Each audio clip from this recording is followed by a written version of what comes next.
5 years ago, I stood in my father's mahogany-paneled office at Edwards & Sons, watching him shred my resignation letter. Today, that same letter, taped back together, sits framed on my desk at Aurora Technologies, a reminder of the moment I chose to build my own legacy instead of living in their shadow. Miss Edwards. My assistant's voice pulled me from my memories. Your brother's assistant called again. They're quite insistent about scheduling that meeting. I smiled, thinking of James's desperation. Edwards & Sons was failing, and they had no idea their salvation lay with the sister they'd cast aside. Tell them I'm reviewing their proposal, I replied, looking at the stack of documents detailing my family's company's decline. I'll let them know my decision soon. Diana nodded, then hesitated. Also, your father's annual industry dinner is tonight. Your mother called twice to remind you. Ah yes, the famous Edwards family gathering, where Boston's elite gathered to celebrate old money and older connections. Where my father, Richard Edwards III, held court like a king among his loyal subjects. Where 5 years ago he'd publicly humiliated me for daring to leave the family business. Tell them I'll be there, I said, straightening my Chanel jacket, simple, elegant, nothing like the flashy designer where my family preferred. It's time they met Emily Aurora. My mother's maiden name had served me well these past 5 years. While Edwards & Sons clung to their outdated methods and family connections, Aurora Technologies had revolutionized the tech industry. Not that they knew I was the founder and CEO. The Edwards family estate sprawled across 5 acres in Beacon Hill, a monument to old money and older pride. As my driver pulled through the wrought iron gates, I could see the usual parade of luxury cars, my brother's Bentley, my sister Catherine's Mercedes, my father's vintage Rolls-Royce. Status symbols for a family that valued appearance above all else. Ms. Aurora, my driver said quietly, using my professional name. Would you like me to wait? No need, Michael. But be ready for some interesting calls later. The mansion's marble foyer echoed with familiar voices: investment bankers, corporate lawyers, the elite of Boston's business world. All here to pay homage to the Edwards dynasty. Victoria. My mother's voice carried across the room, a mixture of relief and reproach. We weren't sure you'd come. Still working at that tech startup. I accepted her air kiss, catching the scent of her signature perfume. Something like that, Mom. Well, she patted my arm consolingly, at least you're working. Though if you just stayed at Edwards & Sons. Mom, I cut her off gently, we've been through this.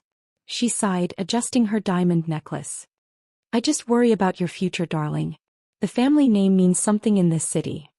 I thought about the Aurora Technologies logo atop Boston's newest skyscraper, the empire I'd built while they weren't watching. Names are funny things, Mom.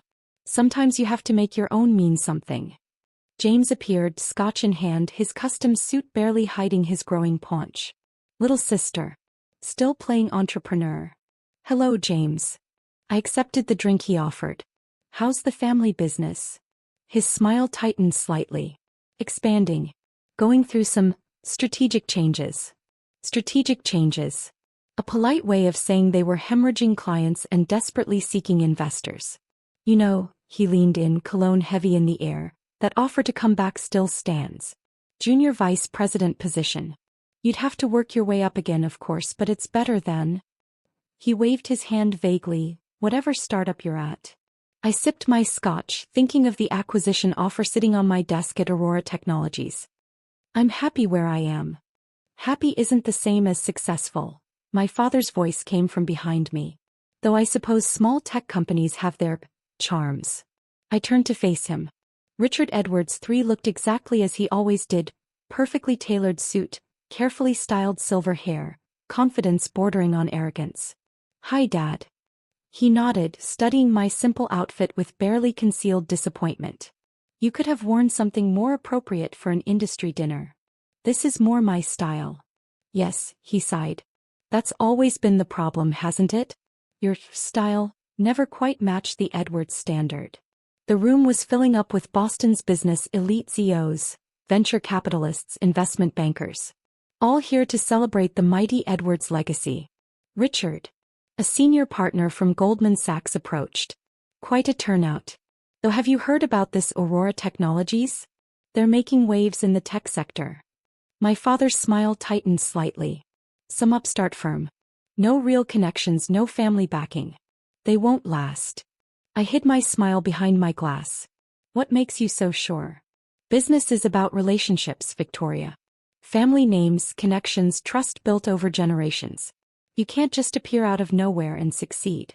I thought about the contracts sitting on my desk, the billions in revenue, the empire I'd built from nothing. Interesting theory. Catherine joined our group, diamonds glittering at her throat. Victoria, darling. We missed you at the country club benefit last week. Though I suppose on a startup salary, those ticket prices might be a bit steep. I was in Tokyo, I said truthfully, omitting that I'd been closing a billion-dollar deal. Business meetings. Oh, with that little tech company of yours. She patted my arm condescendingly. Well, I'm sure things will pick up eventually. Before I could respond, my father called everyone to dinner. The Edwards family dinners were always elaborate affairs, but tonight they'd outdone themselves. Crystal chandeliers, string quartet, tables groaning with expensive wines and gourmet food. Before we begin, my father stood, raising his glass. I want to thank everyone for coming tonight. The Edwards name has stood for excellence in business for 3 generations. We've built not just a company but a legacy. Applause rippled through the room. My mother beamed. Though times change, he continued, his voice slightly strained, and businesses must adapt. Which is why I'm pleased to announce that Edwards & Sons is exploring new partnerships, new opportunities. I checked my phone. The press release was scheduled for tomorrow. Aurora Technologies considers acquisition of Edwards & Sons. Speaking of partnerships, James added loudly, we're in talks with several major tech firms. Very exciting possibilities. I smiled into my wine glass. They had no idea that every major tech firm in Boston had already declined to work with them. Except one. You know, Victoria, Catherine said sweetly, if you'd stayed with the family business, you could be part of these exciting changes. Instead of, what exactly are you doing these days? Building something, I said quietly. Something quite big, actually. Your little startup? James laughed. Come on, Vic. It's time to admit you made a mistake. Come back to the family. I stood up slowly, smoothing my dress. Actually, I should take a call. Business never sleeps. Now, my mother frowned. During your father's industry dinner? Trust me, I smiled. This is one call you'll want me to take. As I walked toward the door, I heard my father's voice, still trying to prove something. When will she learn? You can't succeed without the Edwards name. I paused, turning back. Want to bet on that, Dad? The confusion on his face was just the beginning. The real show was about to start. I stood in the mansion's elegant study, watching the seconds tick down on my phone. Right on schedule, the embargoed press release went live. Aurora Technologies announces potential acquisition of Edwards & Sons, tech giant I's traditional investment firm. Emily Aurora makes power move. Legacy firm in crosshairs. Inside the dining room, I heard a glass shatter. Someone had seen the news alert. Breaking news, a guest's voice carried through the door. Aurora Technologies, the tech industry's fastest-growing company, has announced plans to acquire Edwards & Sons. P.O. Emily Aurora, known for transforming the tech investment landscape. I walked back into the room just as James spilled his scotch across his custom suit.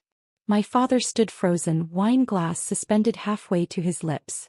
On multiple phones around the table, my professional headshot appeared, the one used in Forbes' 40 Under 40 cover story last month. Victoria. My mother's voice trembled. What is this? I took my seat calmly, straightening my jacket. This? Just another day at my little startup. The room erupted in chaos. Banking executives who'd dismissed me moments ago suddenly couldn't look away. Investment managers who'd barely acknowledged my existence were now hanging on every movement. You're Emily Aurora?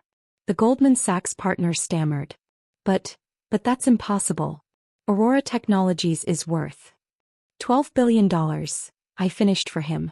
As of market close today. Mother's maiden name, by the way.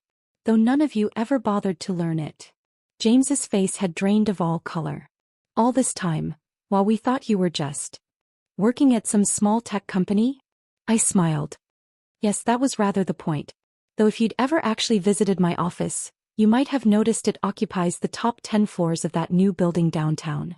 My father found his voice. Why didn't you tell us? I met his gaze steadily. Would you have believed me? When have you ever believed I could succeed without the Edwards name? But, he glanced at his phone where headlines kept appearing, you're one of the most successful CEOs in the country. Yes, I agreed. And I did it without your name, your connections, or your approval. Funny how that works. Catherine's hand shook as she reached for her water glass. Darling, if we'd known. You'd have what? I asked quietly. Treated me differently? Respected me? Not spent the last 5 years mocking my career choices. The string quartet had stopped playing. Every eye in the room was fixed on our table. My father's carefully orchestrated industry dinner had become something else entirely. The acquisition, James said suddenly, his business instincts finally kicking in. You're behind the offer we received? Actually, I opened my clutch and pulled out a document. This is the final offer. Significantly lower than the preliminary one, given what our due diligence revealed about the company's condition. The Goldman partner leaned forward. Victoria, perhaps we should discuss taking Edwards and Sons in a different direction. No, I cut him off.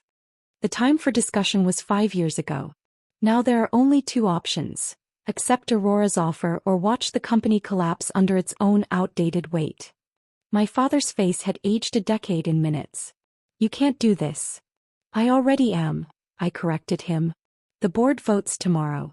Though given your ownership structure, it really comes down to one thing: how much of the Edwards legacy are you willing to lose by refusing? The news alerts kept coming. My phone buzzed constantly with messages from journalists, investors, and suddenly interested family members. I silenced it without looking. I don't understand, my mother said. All these years living in that small apartment, driving that modest car. Because I don't need to show off my success, I replied. I don't need everyone to know how much money I have or what I've built. That's the difference between us, isn't it? You measure success by what others see. I measure it by what I create. James stood up abruptly. This is a hostile takeover. Sit down, I said firmly. For once in your life, listen to your little sister. The one you tried to offer a junior vice president position to 20 minutes ago. He sank back into his chair, face flushed with humiliation. Tomorrow, I continued, the markets will open and Aurora's stock will rise again. Your phones will ring with calls from clients asking about your connection to me. People will want to know how the mighty Edwards family lost control to their own daughter. And what should we tell them? My father asked quietly. The truth, I smiled. That 5 years ago you told me I'd never succeed without the Edwards name. That you shredded my resignation letter and told me I'd come crawling back. That while you were busy protecting your legacy, I was building my own. I stood up, smoothing my simple Chanel. Now if you'll excuse me, I have an acquisition to finalize. Lovely dinner as always. Wait, my mother called out. Please. We can work something out. As a family. I turned back one last time. We are working something out. For the first time in years you're actually seeing me.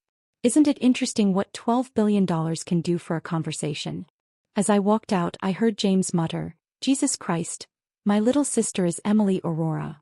My driver was waiting outside, a knowing smile on his face. To the office, Ms. Aurora? Yes. I checked my phone, seeing 63 missed calls from family members. The real one. The next morning, I sat in my corner office at Aurora Technologies, watching the market's reaction to the acquisition news. Our stock was up 20% in the first hour of trading. My assistant buzzed in. Your father's here. And James. And 3 managing partners from Goldman Sachs. I smiled, straightening the nameplate on my desk, Emily Aurora. Tell them I'm in a meeting. They can make an appointment like everyone else. And your mother? She's called 12 times. Tell her I'm busy. Building something quite big, actually. I turned to the window, looking out over the city I'd conquered while they weren't watching. My phone buzzed with a text from James. Can we talk? Please? I had no idea. I typed back. Like you said, James, it's time to admit you made a mistake. Sometimes success isn't about proving others wrong. Sometimes it's about succeeding so spectacularly that when they finally realize the truth, they have no choice but to acknowledge their own failure. And as I sat there reading the flood of news coverage about tech visionary Emily Aurora, I couldn't help but think that sometimes the best revenge isn't just building your own legacy. It's building one so magnificent that those who doubted you have to watch as you acquire theirs.